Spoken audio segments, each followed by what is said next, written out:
కావాలి. ఇన్నాళ్ళు నేను మీకు అందుబాటులో ఉండేవాణ్ణి కాబట్టి ఎప్పుడు ఎలాంటి ఆపద వచ్చినా సమాచారం ఇవ్వటానికి సిద్ధంగా ఉండేవాణ్ణి. కానీ ఇప్పుడు ఆ పరిస్థితి లేదు. అయినా నువ్వు చింతించకు. నా శిష్యులు నీకొక తులసి మొక్కనిస్తారు. దానిని భక్తి శ్రద్ధలతో పూజించు.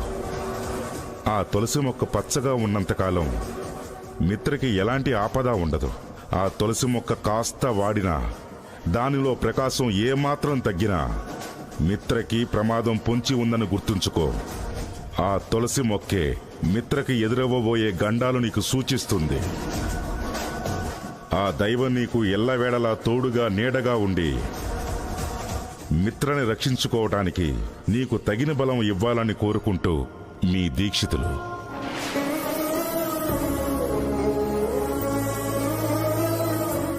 ఈ తులసి మొక్కని తీసుకోండి మేడం.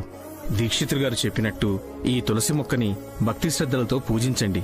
ఇదే మీకు దిక్సూచి, ఇదే మీకు దారి చూపుతుంది.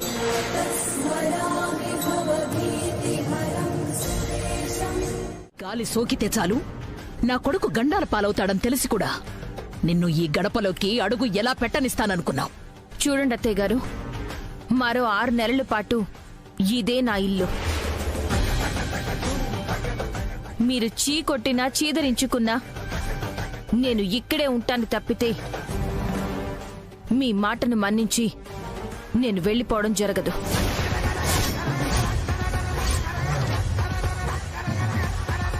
లక్ష్మి, ఎవరితో మాట్లాడుతున్నావో గుర్తుండే మాట్లాడుతున్నావా? ఎదురుగా అరవింద్ అక్క ఉన్న సంగతి మర్చిపోయి మాట్లాడుతున్నావా? అన్నీ గుర్తుండే మాట్లాడుతున్నాను, అందరి గురించి తెలిసే మాట్లాడుతున్నాను.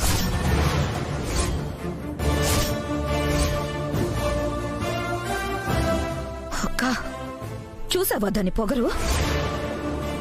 ఏ రోజు నీ ముందు గట్టిగా మాట్లాడడానికి కూడా ఈ ఇంట్లో ఎవరికీ ధైర్యం ఉండదు. నువ్వు అడిగిన దానికి సమాధానం చెప్పడానికి కూడా అందరూ తడబడతారు. అలాంటిది లక్ష్మి నీ కళ్ళల్లోకి సూటిగా చూస్తోంది. నీ మాటకి బాడిగా సమాధానం ఇస్తుంది. నీ ముందు తల పొగరుతో నిలబడుతుంది.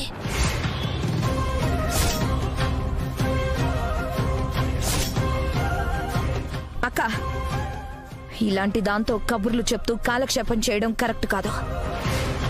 దీనికి ట్రీట్మెంట్ ఏంటో నాకు బాగా తెలుసు. ఏంటి మెత్తగా మాట్లాడుతుంటే తలకెక్కి తైతక్కలాడుతున్నావా? నీలాంటి దానికి ఈ ఇంట్లోనే కాదు, ఇంటి మెట్ల మీద కూడా స్థానం ఉండదు. పదవే ఇక్కడి నుంచి.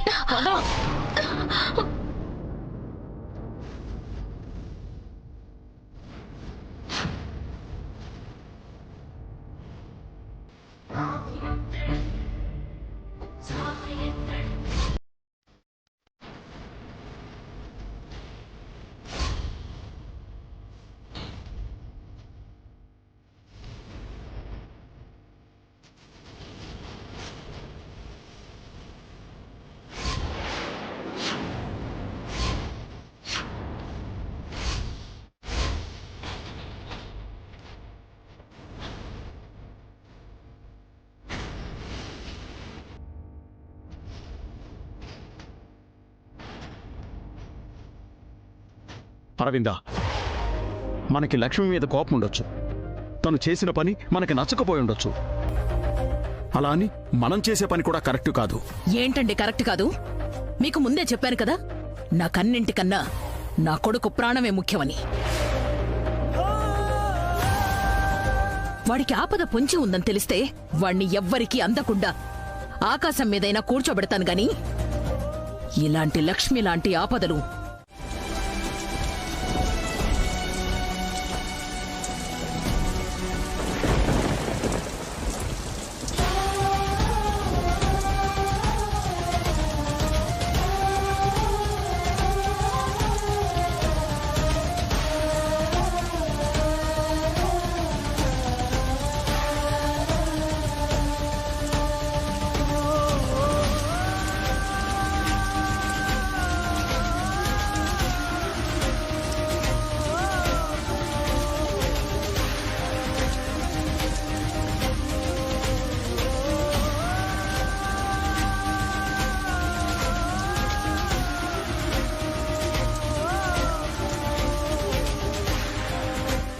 వర్షం కూడా పడుతుంది. ఈ వర్షంలోనే అలా నిలబడే బదులు వాళ్ళింటికైనా వెళ్ళిపోవచ్చు కదా. అసలు లక్ష్మి వదిన ఇంతవరకు ఎందుకు తెచ్చుకోవడం, ఇప్పుడెందుకు ఇలా బాధపడటం?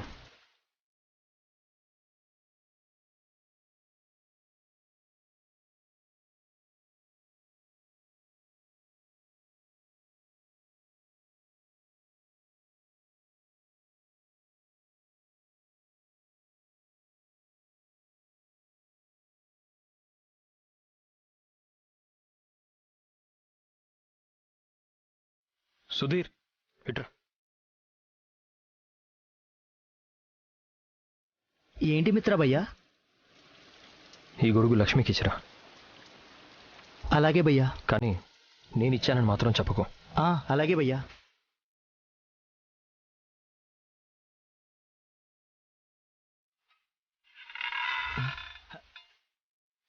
లక్ష్మీ వదిన, ఈ గొడుగు తీసుకోండి. వర్షంలో ఇలా ఎంతసేపు తడుస్తూ నిలబడతారు?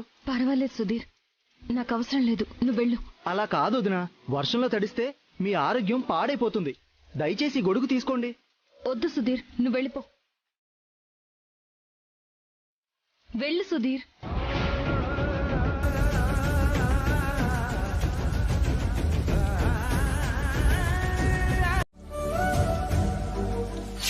నేను లక్ష్మిని మిత్రపాలిట ప్రమాదంగానే పరిగణిస్తున్నాను. దయ చూపించాలని, దగ్గరికి తీసుకోవాలని ఎవరు అనుకున్నా పరిణామాలు చాలా తీవ్రంగా ఉంటాయి.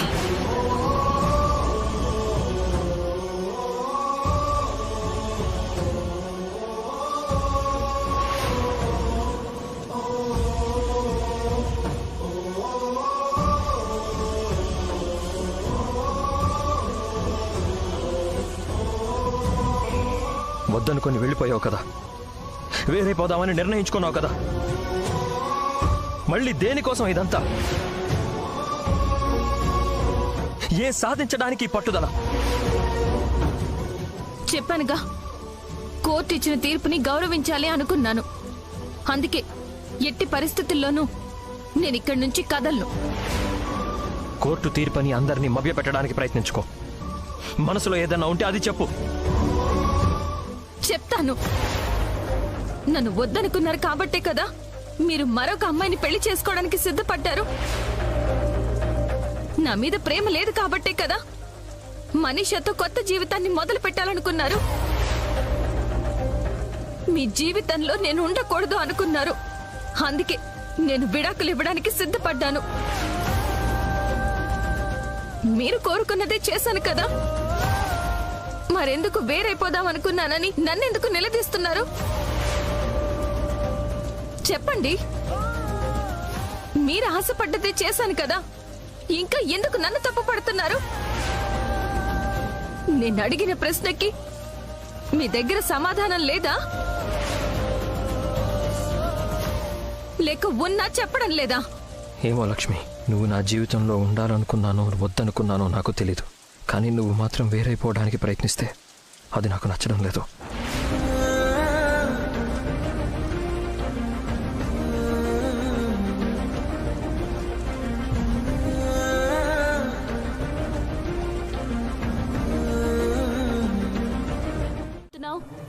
ఆ ప్లేడర్ ముసలోడు చూస్తే పైసా రాల్చడం లేదు. ఈ పిల్ల పిశాచాలు చూస్తే ఇల్లు గొల్ల చేసేస్తున్నారు. అలాంటప్పుడు వీళ్ళని ఇంట్లోనే పెట్టుకొని ఒంట్లో కొవ్వు పెరిగేలా మేపడం ఎందుకమ్మా? మూసుకొని పొమ్మని గెంటేయొచ్చుగా. మనం అలా తొందరపడకూడదే. ఆకాశంలో ఎగురుతున్న గాలిపటానికి దారమే ఆధారం అన్నట్టు ఆ ఊళ్ళో ఉన్న ఆస్తికి వీళ్లే దారము ఆధారము. వీళ్ళని పట్టుకుని మనం వేలాడితేనే ఆ ప్లేడర్ని మాయం చేసో మంత్రం వేసో ఆ ఆస్తిని మనం లాగేయచ్చు. అంతవరకు మనం ఆవేశపడకూడదే. ఏంటో ఆస్తి ఆస్తి అని మనం కలవరించడమే గాని అది మన చేతికి మాత్రం రావట్లేదు. దేనికైనా కాస్త సహనం ఉండాలి. నాకైతే ఆ సహనం చచ్చిపోతుందమ్మా. ప్లీడర్ సంగతి అందాక పక్కన పెట్టు. లక్ష్మి విషయమే తీసుకో. లక్ష్మి మిత్రాన్ని వదిలేసింది. లక్ష్మి ఆస్తంతా మన సొంతం అయిపోతుందని ఓ సంకలు గుద్దుకున్నాం. ఇప్పుడు చూస్తే లక్ష్మి రెక్కలు కట్టుకొని మళ్ళీ అత్తారింటికి ఎగిరిపోయింది. అది అత్తారింట్లో కూర్చుంటే ఆస్తి మనకెలా వస్తుంది? పొయ్యి మీదున్న పాలు పొంగకుండానూ ఉండవు, అలాగే వదిలేస్తే మాడిపోకుండానూ ఉండవు. ఇప్పుడు లక్ష్మి పరిస్థితి కూడా అంతేనే. ఆ ఇంట్లో అగ్గి రేగుతుంది. ఆ మంటల్లో లక్ష్మి ఎన్ని రోజులు ఉండగలదు చెప్పు? 6 నెలలైతే ఖచ్చితంగా ఉంటుంది కదా. ఈ 6 నెలల్లో ఆ మిత్ర గండాలు కూడా తీరిపోయి వాళ్ళ బంధం పెరిగిపోతే, ప్రేమలు మళ్ళీ చిగురిస్తే అందరూ ఒకటైపోతారు. ఇంకా విడాకుల్లేవు, విసనకర్రల్లేవని అందరూ కలిసిపోతారు. ఆస్తి కోసం చూస్తున్న మనం మాత్రం అడుక్కు తినాలి. వాళ్ళందరూ కలిసిపోతే నేను కళ్ళు మూసుకుని కూర్చుంటానంటే? పచ్చగా ఉన్న ఆ ఇంట్లో చిచ్చు పెడతాను. చల్లారిపోయే మంటల్ని మళ్ళీ రేపుతాను.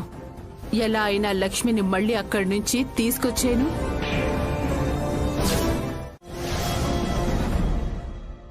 అసలు నిన్ను ఇంట్లో ఉంచుకోవడం నాకేమాత్రం ఇష్టం లేదు. నీ వల్ల మిత్రకి మళ్ళీ ఏ ప్రమాదం ఉంచుకొస్తుందోనని భయంగా ఉంది. నీ గాలి సోకితే మిత్ర ఎలాంటి ఆపద బారిన పడాల్సొస్తుందోనని కంగారు పడాల్సొస్తోంది. కానీ పరిస్థితి మాకనుకూలంగా లేదు. కోర్టంటూ పోలీసులంటూ నిన్ను పరిస్థితులన్నీ కట్టగట్టుకుని గడప దాటించి లోపలికి పంపించాయి. తప్పనిసరి పరిస్థితుల్లో మాత్రమే నిన్ను ఈ ఇంట్లో ఉంచుకోవాల్సొస్తోంది.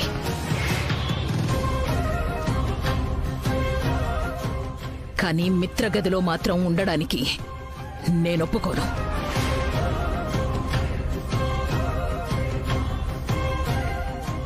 నేను 6 నెలల పాటు ఈ ఇంట్లో ఉండాలి. అది చాలు. మీరెక్కడుండమంటే అక్కడుంటాను. చెప్పండి, ఎక్కడుండమంటారు?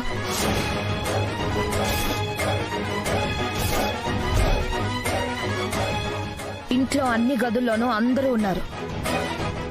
కాస్తో కూస్తో ఖాళీగా ఉన్న గది కిచెన్ పక్కన ఉన్న ఆ స్టోర్ రూమ్ మాత్రమే.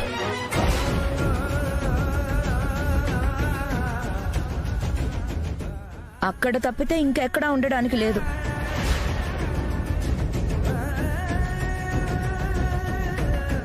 దేవయ్య అని చెప్పింది కదా, ఈ 6 నెలలు నువ్వుండబోయేది అక్కడే.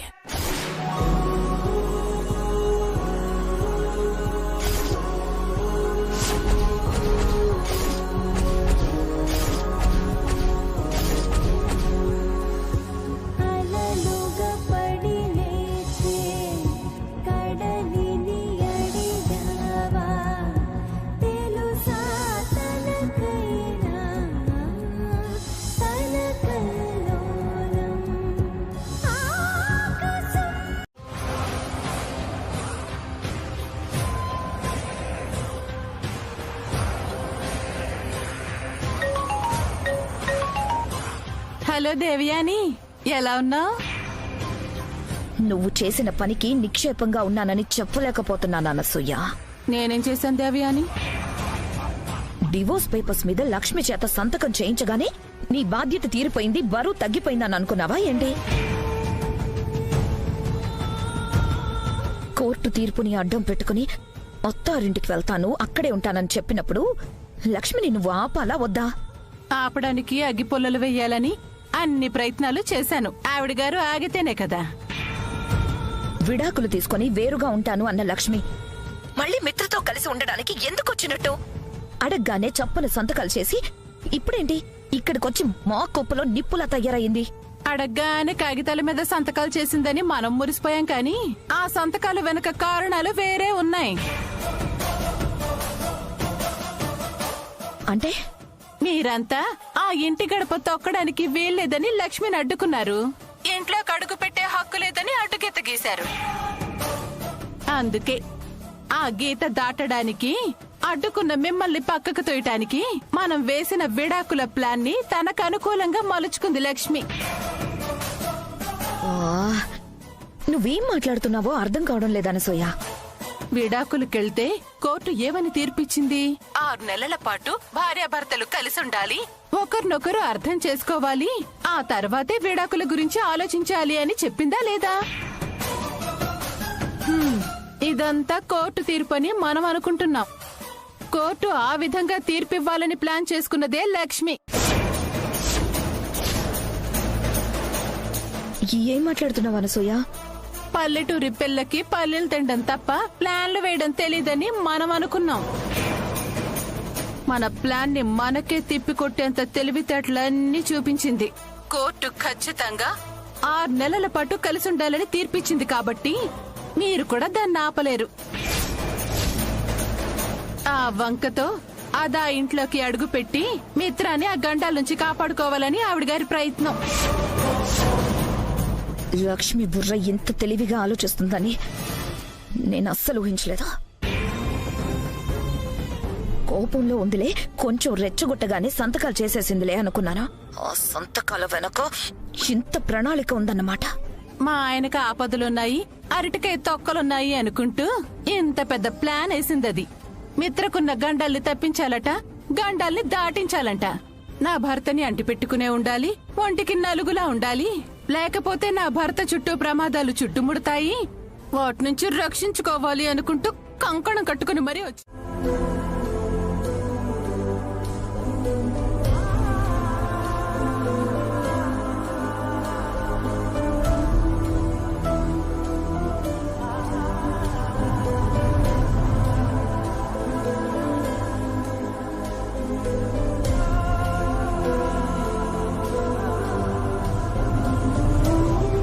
నా శిష్యులు నీకొక తులసి మొక్కనిస్తారు. దానిని భక్తి శ్రద్ధలతో పూజించు. ఆ తులసి మొక్క పచ్చగా ఉన్నంతకాలం మిత్రకి ఎలాంటి ఆపద ఉండదు. ఆ తులసి మొక్క కాస్త వాడినా, దానిలో ప్రకాశం ఏమాత్రం తగ్గినా మిత్రకి ప్రమాదం పొంచి ఉందని గుర్తుంచుకో. ఆ తులసి మొక్కే మిత్రకి ఎదురవ్వబోయే గండాలు నీకు సూచిస్తుంది.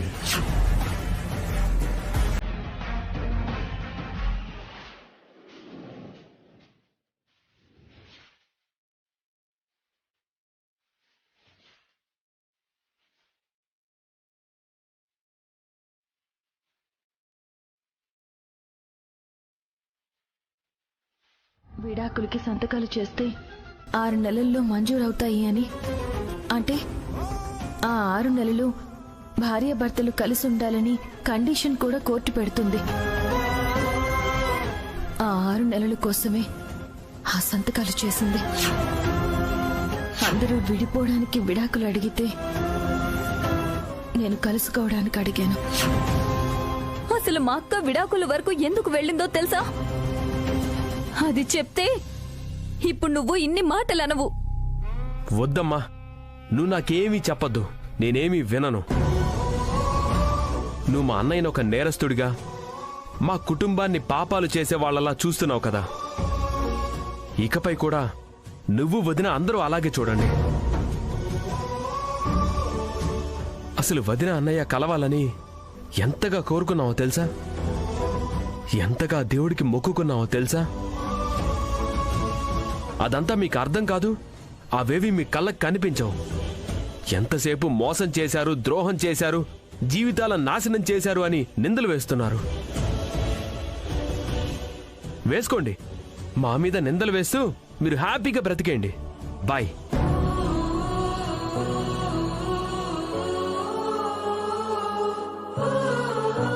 వివేక్ ఏంటి ఇంత ఆవేశంగా మాట్లాడుతున్నాడు? అక్క మీద ఇంత కోపంగా ఉన్నాడు. వివేకే ఇలా ఉన్నాడంటే ఆ ఇంట్లో వాళ్ళందరూ కూడా అక్కని ఇంతే తప్పుగా అర్థం చేసుకుంటున్నారా? అక్క మీద అందరూ ఇంతే కోపంతో ఉండుంటారా?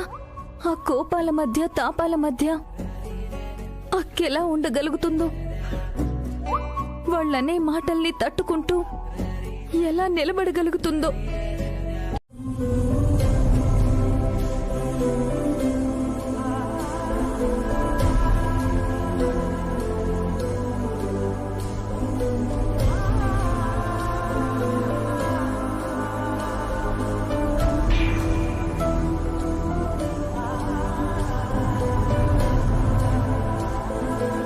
ఏంటి సుధీర్, మొహం మామిడికాయలా పెట్టుకుని వడ్డిస్తున్నావు? కాస్త హ్యాపీగా వడ్డించచ్చుగా. ఏమైంది? ఏం లేదు మేడం, లక్ష్మీ వదినతో ఎవరూ సరిగ్గా మాట్లాడడం లేదు కదా. చూడు, ఇక ఆవిడిక్కడికి ఎవరికి వదిన కాదు, ఈ ఇంటికి కోడలు కాదు. ఇంకొక 6 నెలలు పోతే ఆవిడికి ఈ ఇంటికి ఎలాంటి సంబంధాలు ఉండవు.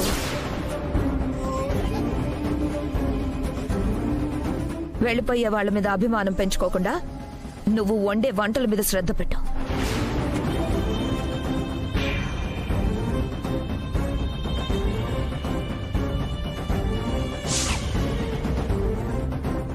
ఆగు లక్ష్మి, ఆగు లక్ష్మి.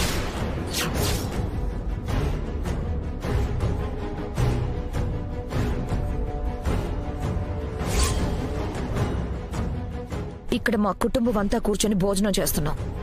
ఈ కుటుంబానికి సంబంధించిన వాళ్ళకి మాతో కలిసి తినే అర్హత లేదు.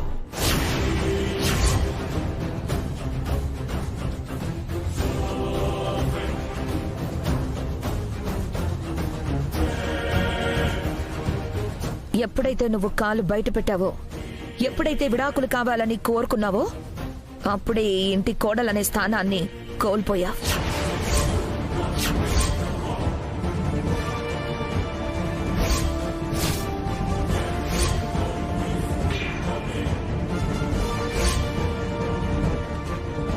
ఇప్పుడు నీ స్థానం ఏంటో నీకు తెలుసా? ఈ ఇంట్లో పనికిరాని వస్తువులు బయట వాళ్ళు ఎలాగో నువ్వు కూడా అలాగే.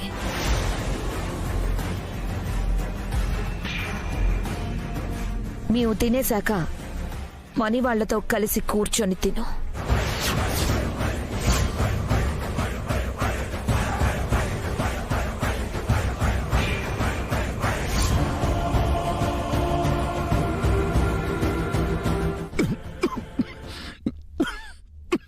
మావయ్య గారు, మంచినీళ్ళు తాగండి.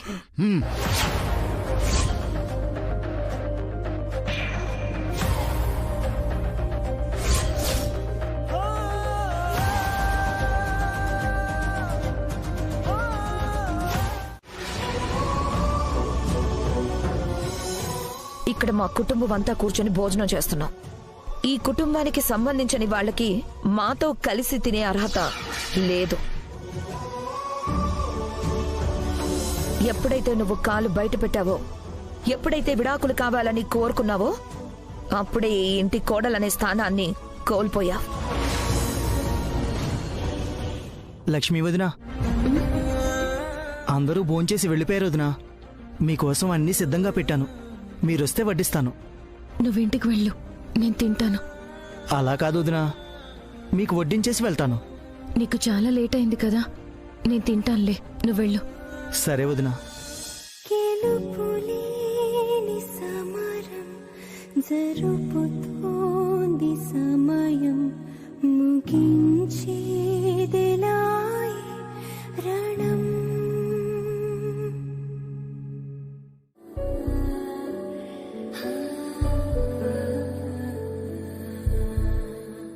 నేను నీ మీద ప్రేమతోనూ అభిమానంతోనూ తీసుకొచ్చానని అనుకుంటున్నావేమో. అదేం లేదు.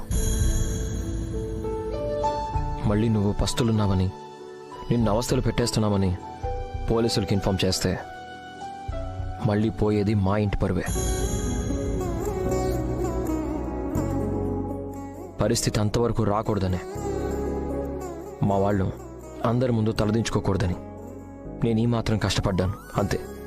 నా మీద ప్రేమ లేదని మీ ప్రేయసి మెళ్ళలో తాళి కట్టడానికి మీరు సిద్ధపడిన రోజే నాకు అర్థమైపోయింది.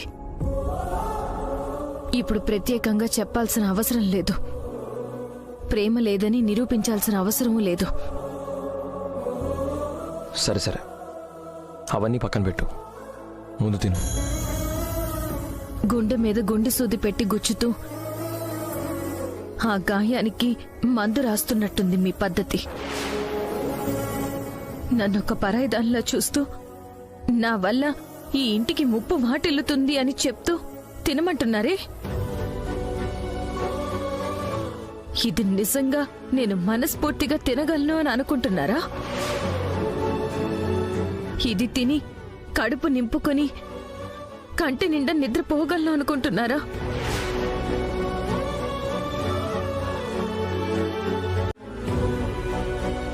నేను తింటాను, మీరు వెళ్ళండి. కుదరదు, నేను చూస్తుండగానే నువ్వు తినాలి. తిను. తింటానని చెప్పాను కదా. నువ్వు తిన్నాకే నేను వెళ్తానని చెప్పాను కదా.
నేను వెళ్ళి డోర్ లాక్ చేస్తాను. ఓకే.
ఏంటి మేడం, ఈ టైంలో మీరు వచ్చారేంటి?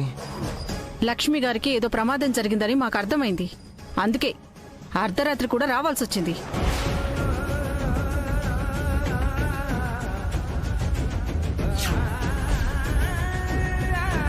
మీకెలా తెలిసింది? మాకున్న రూల్స్ ప్రకారం ఈ 6 నెలల పాటు రోజుకొకసారి లక్ష్మి గారికి వీడియో కాల్ చేసి ఆమె క్షేమ సమాచారం కనుక్కోవడం మా బాధ్యత.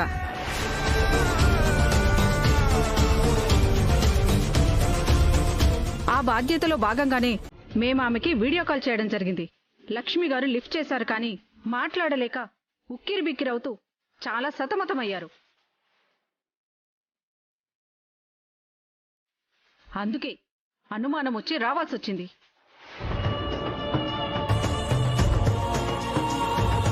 లక్ష్మి గారు, అసలేమైంది?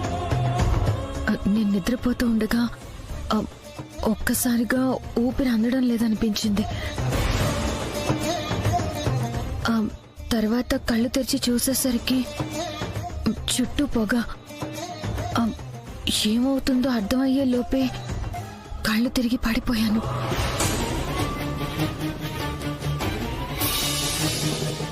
డాక్టర్, ట్రీట్మెంట్ చేశారు కదా, ఏంటి మ్యాటర్? ఈవిడేంటి పేరలు ఆరాలు తీస్తుంది. కొంప తీసి దొరికిపోం కదా. అయ్యో ఊరుకుంటా అంటే నాకు గుండె దడ పెరిగిపోతుంది. మీకు తెలిసింది చెప్పండి డాక్టర్. నేను రూమ్కెళ్ళి చూశాను మేడం. అది దోమలు పోవడానికేసే కాయిల్ పొగ. 20-30 కాయిల్స్ ఒకేసారి వెలిగిస్తే ఎంత పొగొస్తుందో అంత పొగుంది ఆ రూమ్లో. Which is abnormal madam.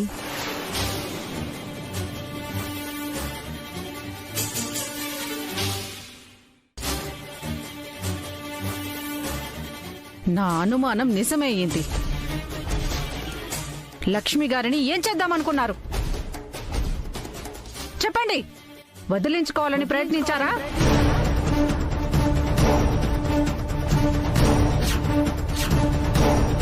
విడాకులు వచ్చే వరకు వెయిట్ చేయడం ఎందుకని ఒకేసారి పైకి పంపించే ప్లాన్ వేశారా?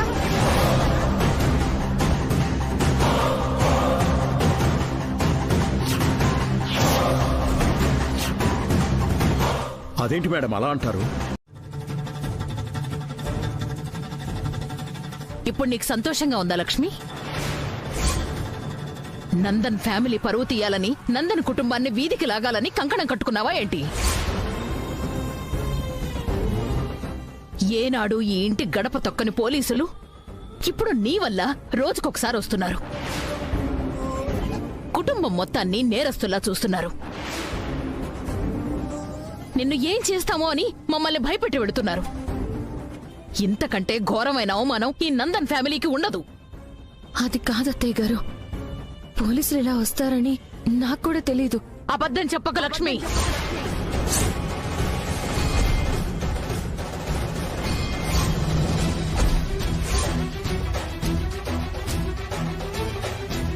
నీకు నువ్వుగా ఆ పొగ సృష్టించుకొని పోలీసులకు ఫోన్ చేసే టైంకి నీకు ఏదో అయిపోతుందని నాటకవాడి వాళ్ళనిక్కడికి రప్పించావు.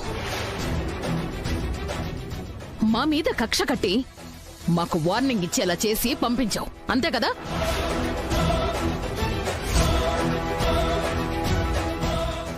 నువ్వు చెప్పింది నిజమే అక్క.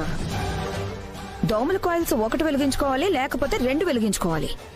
అన్నన్ని వెలిగించుకుంటారా? నాకెందుకో లక్ష్మి ఇదంతా కావాలని చేస్తున్నట్టు అనిపిస్తుంది.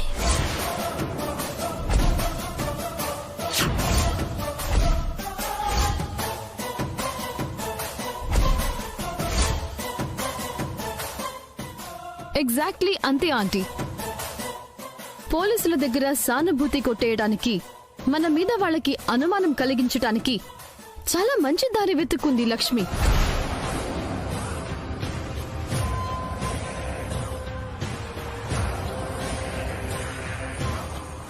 ఏం అంకుల్, ఈ లక్ష్మీనేగా మీరంతా ఒకప్పుడు నెత్తినెక్కించుకున్నారు? ఈ లక్ష్మి గురించే కదా ఆహా ఓహో అని ఒకప్పుడు తెగ పొగిడారు. ఇప్పుడు చూసారా ఈవిడ గారి నిజ స్వరూపం?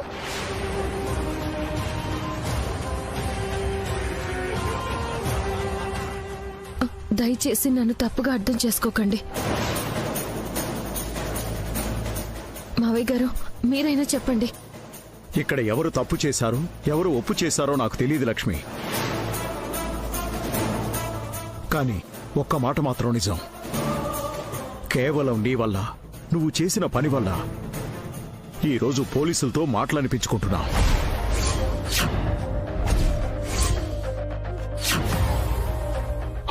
వాళ్ళు వేసిన నిందలు పడుతున్నా.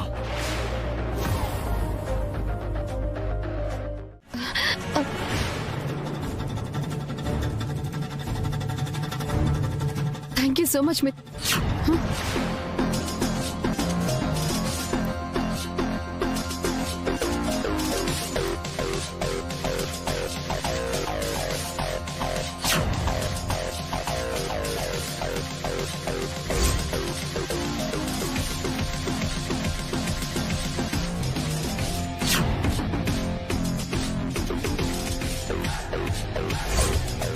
చిచి, నువ్వు పట్టుకున్నావా? పడిపోతావని దయ తలిచి పట్టుకున్నాను. నీ దయ ఎవరికి అవసరం లేదు, ఎప్పటికీ అవసరం రాదు. వదిలో. మనిషి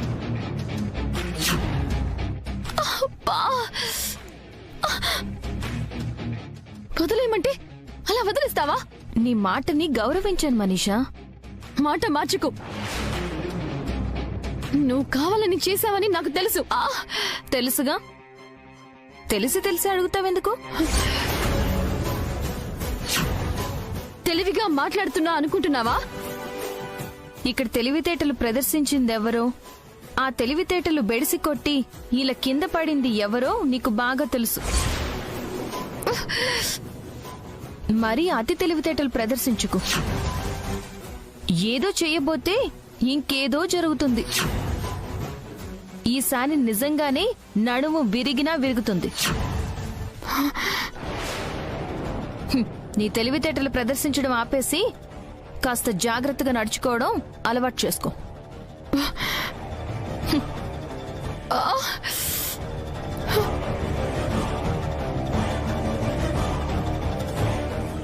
అలా చూస్తూ నిలబడకపోతే కాస్త చెయ్యవచ్చుగా.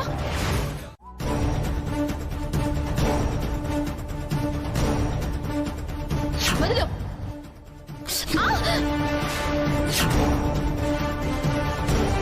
ఇక్కడ తెలివితేటలు ప్రదర్శించిందెవరో, ఆ తెలివితేటలు బెడిసి కొట్టి ఇలా కింద పడింది ఎవరో నీకు బాగా తెలుసు. నీ తెలివితేటలు ప్రదర్శించడం ఆపేసి కాస్త జాగ్రత్తగా నడుచుకోవడం అలవాటు చేసుకో. Manisha, what happen? నీలో నువ్వే పెట్రోల్ పోసిన అగ్గిలా రగిలిపోతున్నావు. ఎవరి మీదో పీకల దాకా కోపంతో ఉన్నట్టున్నావు. ఇంకెవరి మీద హన్సిక? ఈ ఇంటి మహాలక్ష్మి ఉందిగా, ఆ లక్ష్మి మీద.